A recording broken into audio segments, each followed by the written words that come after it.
Friends, welcome back to your study with smart brain. तो friends, चलिए आज के इस वीडियो में मैं लाई हूँ प्राचीन भारत का इतिहास, जो कि आज हम लोग पढ़ने वाले हैं सिंधु घाटी सभ्यता। तो चलिए देखते हैं। यहाँ पर यह विश्व की प्राचीनतम सभ्यताओं में से एक है। 1826 में चार्ल्स 1826 में चार्ल्स मैसन ने सर्वप्रथम इस पर प्रकाश डाला था। उसके बाद 1853 में अलेक्जेंडर कनिंगन ने हड़प्पा का सर्वे किया था। उसके बाद 1856 में जॉन बर्टन एवं विलियम बर्टन लाहौर से कराची के मध्य लाइन बिछा रहे थे एवं उन्होंने अनजाने में हड़प्पा की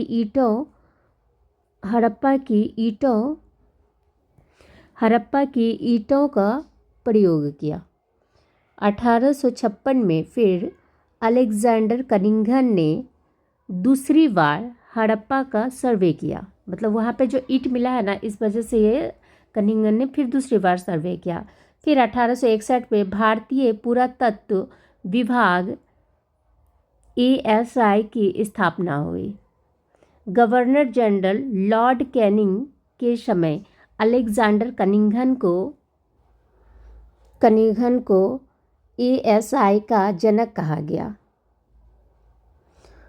1921 में क्या हुआ? तो सर जॉन मार्शल ने दयाराम साहनी को उत्खनन करने हेतु नियुक्त किया। कहाँ पर? हड़प्पा में। हड़प्पा के उत्खनन करने के लिए जो है ना, ये बुलाया गया था। सर जॉन मार्शल ने दयाराम साहनी को हड़प्पा का उत्खनन करने हेतु नियुक्त किया। 1922 में सर जॉन मार्शल ने रखाल दास बनर्जी को मोहनजोदड़ो का उत्खननकर्ता नियुक्त किया। 1924 में फिर सर जॉन मार्शल ने सिंधु घाटी सभ्यता, हड़प्पा सभ्यता की घोषणा की। इतिहासकार पिग्गट ने हड़प्पा एवं मोहनजोदड़ो को सिंधु घाटी सभ्यता की जुड़वा राजधानी कहा है। तो ये किसने कहा? तो ये पिग्गट ने कहा है। ये कहाँ पे क्वेश्चन बनता है। अब हम लोग देखते हैं विस्तार। यह विश्व की सबसे बड़ी सभ्यता है। यह विश्व की जो है ना, ये सबसे। तो अब हम लोग क्या देखते हैं? विस्तार। यह विश्व की सबसे बड़ी सभ्यता है। यह क्या है? तो यह विश्व की सबसे बड़ी सभ्यता है। यह लगभग 13 लाख किलोमीटर स्क्वायर क्षेत्र में फैली हुई है। यह भारत पाकिस्तान एवं अफगानिस्तान में फैली हुई है। यह त्रिभुजाकार सभ्यता है। ये कैसा सभ्यता है? तो ये त्रिभुजाकार सभ्यता है। यह कांस्य युगीन सभ्यता है। तो यहाँ पर से ये जो है ना, इम्पॉर्टेंट है, ये आपको कांस्य युगीन सभ्यता है। यहाँ पे डिवाइड किया गया है। मांडा काशी में है। मांडा कहाँ पे है? तो ये आपका काशी में है। उसके बाद दाइमाबाद हो गया आपको प्रवरा नदी के पास है। आलमगिरीपुर हो गया आपका यूपी में, जो कि हिंडन नदी के पास है। उसके बाद दास्तक नदी, सुतका गोंडा कहाँ पर में है? सुतका गोंडा हो गया आपको दास्तक नदी, बलूचिस्तान। ये बार बार क्वेश्चन पूछा जाता है। अब हम लोग देखते हैं क्या कला के बारे में। कला क्या था प्राचीन भारत में? समय का निर्धारण C14 पद्धति से किया जाता था। उसके बाद 2600, अब यहाँ पर 2600 से लेकर 1900 BC में नई NCERT के अनुसार 2350 से लेकर 1750 BC पुरानी NCERT के अनुसार। उसके बाद 300 3250 मतलब 3250 से लेकर 2750 BC तक सारगोन अभिलेख के अनुसार मध्य एशिया स्थल हो गया, हड़प्पा स्थिति हो गया, स्थिति क्या है, मोंटगोमरी जिला वर्तमान में शाहीवाल जिले में है, रावी नदी के तट पर है। तो कहाँ पर में है, तो ये रावी नदी के तट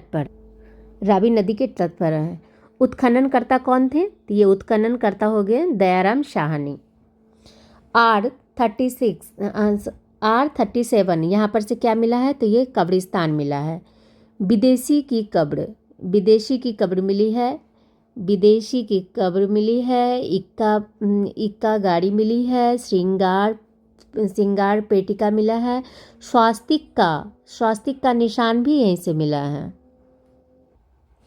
उसके बाद नदी के तट पर 12 अन्नागार मिले हैं जो दो लाइनों में हैं। पास में अनाज साफ करने का चबूतरा भी मिला है, वहाँ पे। पास में श्रमिक आवास भी मिले हैं। तो अब हम लोग देखते हैं मोहनजोदाड़ो। इसकी स्थिति क्या थी, तो लड़काना, सिंधु और पाकिस्तान तक सिंधु नदी के तट पर है, ये सिंधु नदी के तट पर है। उत्खननकर्ता कौन थे, तो ये हो गया आपका रखालदास बनर्जी। ये यहाँ पर से भी एक आपका क्वेश्चन यहाँ पे बनता है उत्खननकर्ता से। उसके बाद मोहनजोदड़ो का शाब्दिक अर्थ क्या है, तो ये हो गया आपका मृतकों का टीला।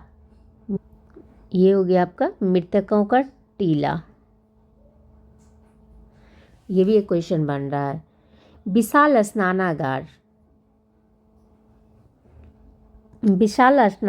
जिसका आकार कितना था, 39 इंटू 23 इंटू 8 फीट इसके आकार था।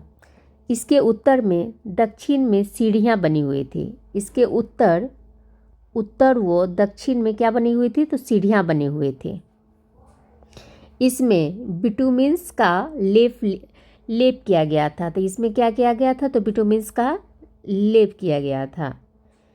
इसके उत्तर दिशा में 6 वस्त्र बदलने के कक्ष थे। तो उत्तर दिशा में क्या थे, तो 6 वस्त्र बदलने का कक्ष था। तो ये सब याद रखिएगा आप लोग। मोहनजोदड़ो में 3 तरफ से बरामदे हैं। बरामदे के पीछे कई कक्ष बने हुए हैं। जलापूर्ति हेतु कुआं भी बना हुआ है। सीढ़ी के साक्ष्य भी मिले हैं, यहाँ से जो है ना सीढ़ी के साक्ष्य भी मिले हैं मोहनजोदड़ो से। प्रथम तल पर संभवतया पुरोहित रहते थे। मतलब प्रथम तल पे लगता है ना कि संभवतः पुरोहित लोग रहते थे। संभवतः यहाँ धार्मिक अनुष्ठान का आयोजन किया जाता था। शायद ही वहाँ पर में धार्मिक अनुष्ठान के आयोजन किए जाते थे। सर जॉन मार्शल ने इसे तात्कालिक समय की आश्चर्यजनक कहा है। तो और क्या क्या मिले थे, विशाल अन्नागार, महाविद्यालय के साक्ष्य, सूती कपड़े के साक्ष्य, हाथी का कपालखंड, नर्तकी की मूर्ति जो धनु की बनी होती है, जो धातु की बनी होती है, इसके भी साक्ष्य वहाँ से मिले हैं।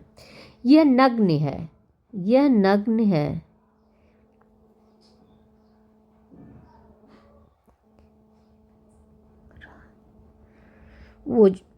उसके बाद इसके एक हाथ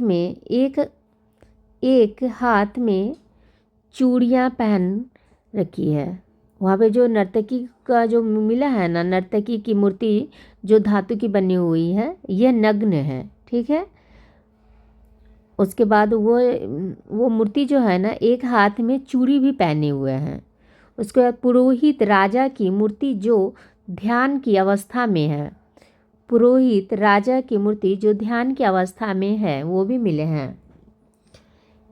इसने शॉल ओढ़ रखी है। जो पुरुष की जो मूर्ति मिल रही है ना, पंडित वगैरह का, उन लोगों ने जो है ना शॉल भी ओढ़ी हुई है, जिस पर कसीदाकारी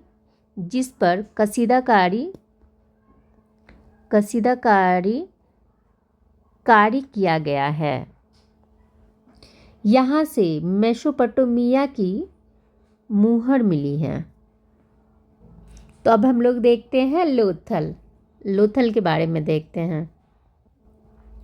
लोथल की स्थिति, लोथल कहाँ है? तो ये लोथल जो है ना, ये गुजरात में है और भोगवा नदी के किनारे। लोथल गुजरात में है, भोगवा नदी के किनारे। इसका उत्खननकर्ता कौन थे? SR राव, रंगनाथ राव। यह एक व्यापारिक नगर है। तो लोथल कैसा नगर है? तो यह एक व्यापारिक नगर था। यहाँ से गोदीबारा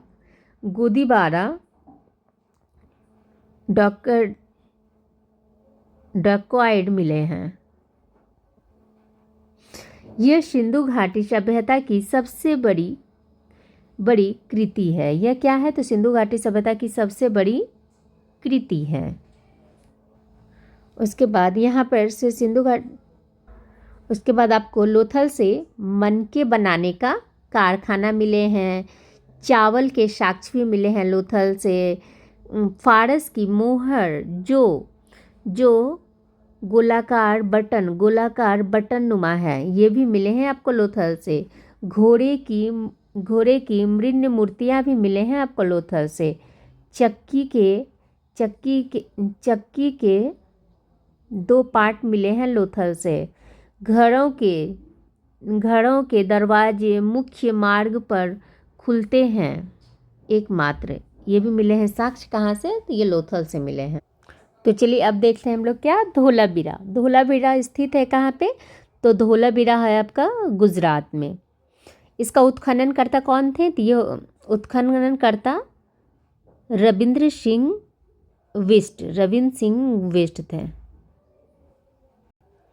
वेस्ट थे। यह शहर किसी नदी के किनारे स्थित नहीं है। यह शहर कहाँ है? किसी भी नदी के किनारे स्थित नहीं है। यह शहर 3 भागों में विभाजित है। यह शहर जो है ना 3 भागों में विभाजित हैं। पूरब, मध्य और पश्चिम में। धोलावीरा से यहाँ से 16 जलाशय मिले हैं, जो कृत्रिम 16 जलाशय मिले हैं। धोलावीरा से स्टेडियम के साक्ष्य भी मिले हैं। धोलावीरा से सूचना पट जो पॉलिश युक्त हैं, ये भी मिले हैं। नेक्स्ट क्या है? तो अब हम लोग देखने वाले हैं चानू दरो कहाँ है? तो ये हो गया सिंधु पाक। उत्खननकर्ता कौन है? सिंधु का उत्खननकर्ता हो गए NG मुजुमदार। इनकी हत्या जो है ना डाकुओं ने कर दी थी। MG मुजुमदार का हत्या डाकुओं ने कर दी थी। यह एक औद्योगिक नगरी थी। यह क्या थी? चानूदारो जो था ना, ये औद्योगिक नगरी थी। मनके बनाने के कारखाने मिले हैं। चानूदारो से मनके बनाने की कारखाने मिले हैं। कुत्ते के द्वारा बिल्ली का पीछा करने के साक्ष्य भी मिले हैं यहाँ से चानूदारो से। अब हम लोग देखते हैं सुरकोटदा। पहले बोला जाता था सुरकोटडा, अब बोला जाता है सुरकोटदा। ये कहाँ पे है? तो ये आपका गुजरात में है। घोड़े की हड्डियाँ यहाँ से मिले हुए हैं। सिंधु घाटी सभ्यता के लोगों को घोड़े का ज्ञान नहीं था। तो सिंधु घाटी सभ्यता को जो है ना, सभ्यता के लोगों को घोड़े का ज्ञान नहीं था, ये याद रखिएगा, क्वेश्चन पूछ। अब नेक्स्ट क्या है? कुनाल HR हरियाणा से। यहाँ से क्या मिला है? तो चांदी के 2 मुकुट मिले हैं। दैमाबाद से क्या मिला है? तो धातु का रथ मिला है। नेक्स्ट क्या है? तो रोजदी से क्या रोजदी कहाँ है? तो ये गुजरात में है। यहाँ से क्या मिला है? हाथी के साक्ष्य मिले हैं। रोपर रोपर से मनुष्य के साथ कुत्ते को दफनाने के साक्ष्य मिले हैं। अब हम लोग देखते हैं कालीबंगा। कालीबंगा कालीबंगा कालीबंगा से एक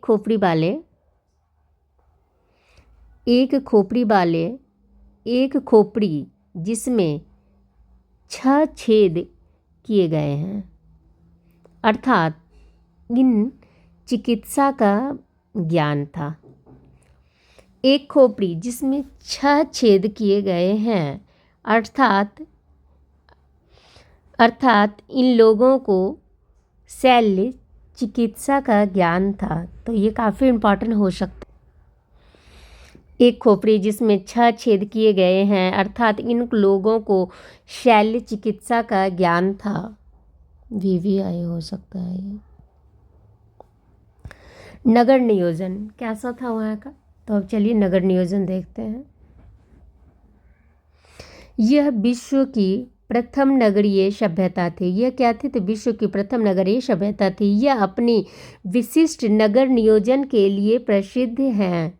नगर 2 भागों में बटे हुए थे। नगर क्या थे? तो 2 भागों में बटे हुए थे, पूर्वी भाग और पश्चिमी भाग। पूर्वी भाग यह आवासीय भाग होता था। आवासीय भाग जो होता था ये पूर्वी भाग। और पश्चिमी भाग यह हिस्सा दुर्गीकृत होता था एवं ऊंचे टीले स्थित होता था। सड़कें एक दूसरे को समकोण पर काटती थी। शहर ग्रिड पैटर्न पर बसे हुए थे। शहर क्या था? तो ये शहर जो है ना, ग्रिड पैटर्न पर बसे हुए होते थे। घरों के दरवाजे मुख्य मार्ग पर नहीं खुलते थे। अपवाद लोथल है। एक घर में सामान्यतः 3 या 4 कक्ष, रसोई, आंगन होता था। उन्हें सीढ़ियों का भी ज्ञान था। उन लोगों को जो है ना, सीढ़ियों का भी ज्ञान था। कुछ घरों से कुओं के साक्ष्य भी मिले हैं। मोहनजोदड़ो से लगभग 700 कुएं प्राप्त हुए हैं। नए नगरों में उत्कृष्ट जल निकासी व्यवस्था होती थी। नए नगरों में उत्कृष्ट जल निकासी व्यवस्था होती थी।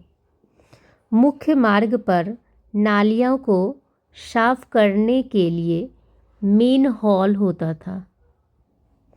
नालियों को ईंटों से ढका जाता था। नालियों को जो है ना, ईंटों से ढका जाता था। सामान्यतः पक्की ईंटों का प्रयोग करते थे। ये लोग सामान्यतः पक्की ईंटों का प्रयोग करते थे। ईंटों का आकार 4x2x1 होता था।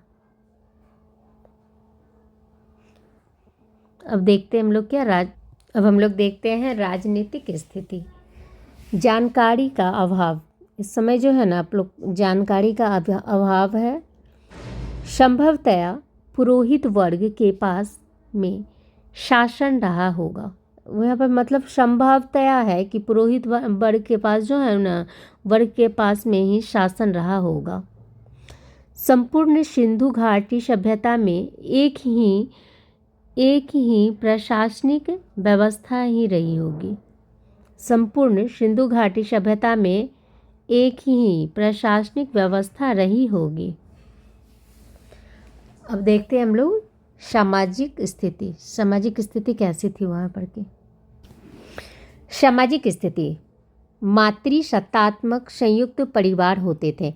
यहाँ सामाजिक स्थिति कैसी है? तो ये हो गए मातृसत्तात्मक संयुक्त परिवार होते थे उस समय।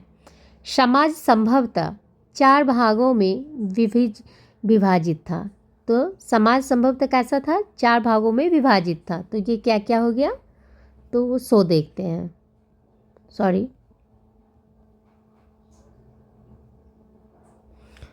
पुरोहित वर्ग, व्यापारी वर्ग, किसान वर्ग और श्रमिक वर्ग।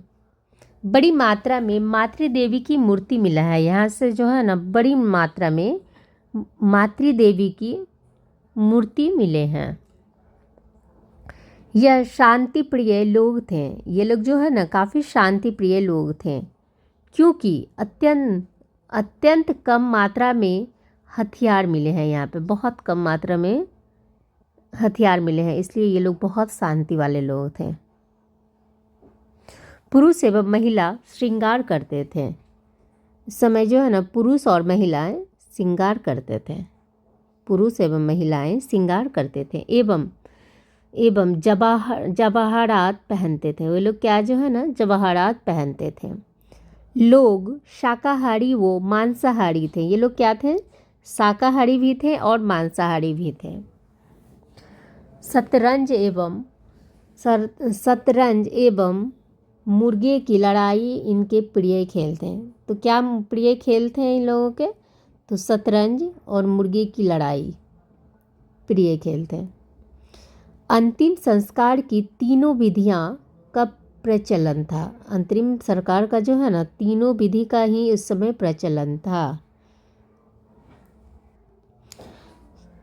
पूर्ण शवाधान, आंशिक शवाधान और दाह संस्कार तीनों ही होते थे उस समय। पूर्ण शवाधान, आंशिक शवाधान और दाह संस्कार तीनों होते। ये लोग जो है आत्मा और पुनर्जन्म में विश्वास करते थे। लोथल से थ्री वो कालीबंगा से एक युगल समाधान मिला है। तो अब देखते हैं वहाँ की धार्मिक स्थिति कैसी थी। प्राकृतिक बहुदैववाद में विश्वास करते थे। ये लोग क्या जो है ना बहुत दैववाद में विश्वास करते थे। पुरुष एवं महिला देवताओं को पूजते थे। पुरुष और महिलाएं जो है ना देवताओं को पूजा करते थे। इस काल में देवताओं की मूर्तियां मिली है। इस काल में देवताओं की मूर्ति मिली है, लेकिन मंदिर बनाना आरंभ नहीं हुआ था। लेकिन जो है ना मंदिर बनाना आरंभ नहीं हुए थे। ये अंधविश्वासी थे। ये क्या थे? तो ये अंधविश्वासी थे। ये जादू टोने टोटके में विश्वास करते थे।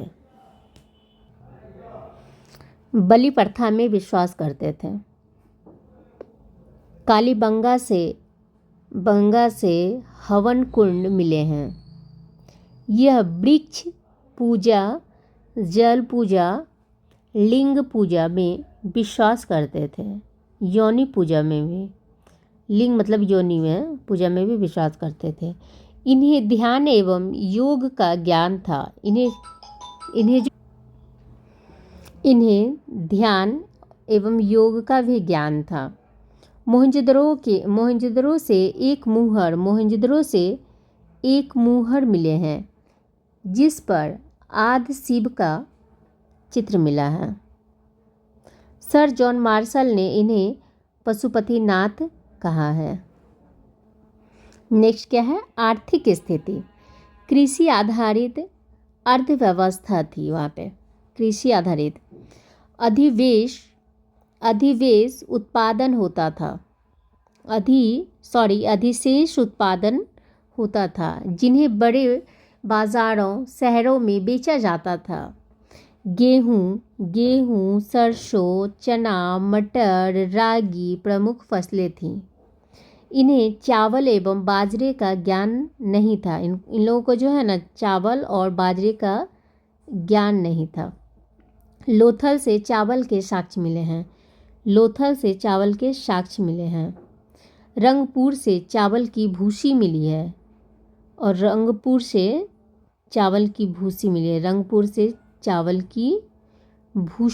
है। रंगपुर उत्तर हड़प्पा स्थित है। रंगपुर कहाँ पे है? तो ये हो गया आपको उत्तर हड़प्पा में। नेक्स्ट क्या है? सोरतुगई अफगानिस्तान से नहरों के साक्ष्य मिले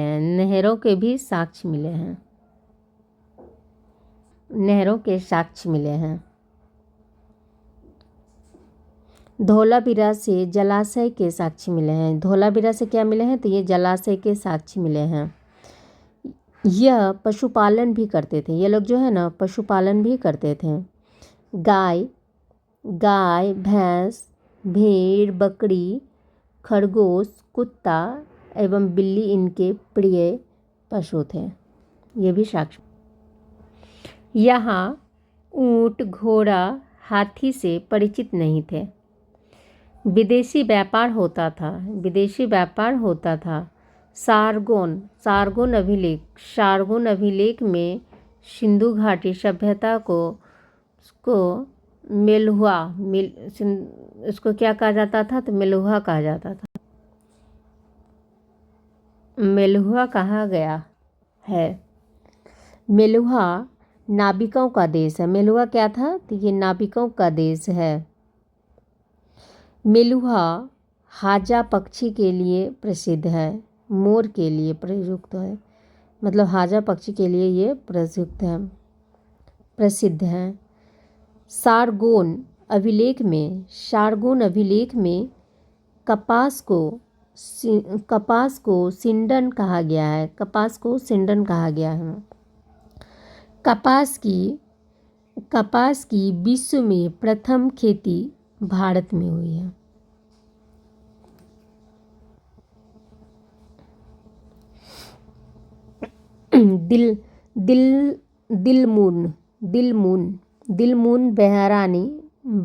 दिलमून बहरीन वो भाखन ओमान मध्यस्थ का कार्य करते थे। मुद्रा व्यवस्था का प्रचलन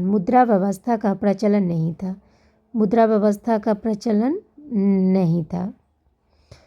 वस्तु विनिमय होता था। उसके बाद यह सोने व चांदी का प्रयोग करते थे। ये लोग जो है ना सोना व चांदी का प्रयोग करते थे। लोहे से परिचित नहीं थे। तांबा प्लस टीन मिला के बनता है क्या? कांस्य बनता है। बालाकोट पाक से शंख उद्योग के अवशेष मिले हैं। शंख उद्योग का कहाँ से मिला है? बालाकोट से मिला है। तो अब हम लोग देखते हैं क्या? लिपि। इन्हें लिपि का ज्ञान था। यह भाव चित्रात्मक लिपि थी। यह दाएं से बाएं लिखी जाती थी। इसे गोमूत्राक्षर लिपि भी कहा जाता है। इसमें 375 से लेकर 400 भाव मिलते हैं लिपि में। इसे अभी तक भी पढ़ा नहीं गया है। अब देखते हैं हम लोग मूर्ति एवं मोहरे। अब देखते हैं हम लोग क्या? मूर्ति एवं मोहरे। यहाँ से 3 तरह के मूर्ति मिलती है। धातु की, पत्थर की, मिट्टी की, टेराकोटा। मोहनजोदड़ो से नर्तकी की मूर्ति धातु की मिली है। दैमाबाद से धातु का रथ मिला है। मोहनजोदड़ो पत्थर की पुरोहित राजा की मूर्ति मिला है। मोहनजोदड़ो से पत्थर की और पुरोहित राजा की मूर्ति मिले हैं मोहनजोदड़ो से। टेराकोटा की मातृदेवी की मूर्ति मिली है। टेराकोटा की मातृदेवी की मूर्तियाँ मिली हैं। ज़्यादातर मोहरे शैल खड़ी की बनी होती थी। उस समय जो है ना ज़्यादातर मोहरे जो है ना शैल खड़ी की बनी हुई है। ज़्यादातर मोहरे चकोर हुआ करती थी। मोहरे वस्तुओं की गुणवत्ता एवं व्यक्ति की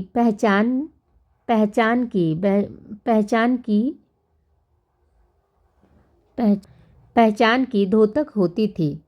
मुहरों पर एक सींग एक शिंगी सबसे ज़्यादा। मोहनजोदड़ो वह हड़प्पा से बड़ी मात्रा में मुहरें प्राप्त होती है। कुंवरवाला सांड के चित्र, क्या हुआ था? कुंवरवाला सांड के चित्र हुए थे।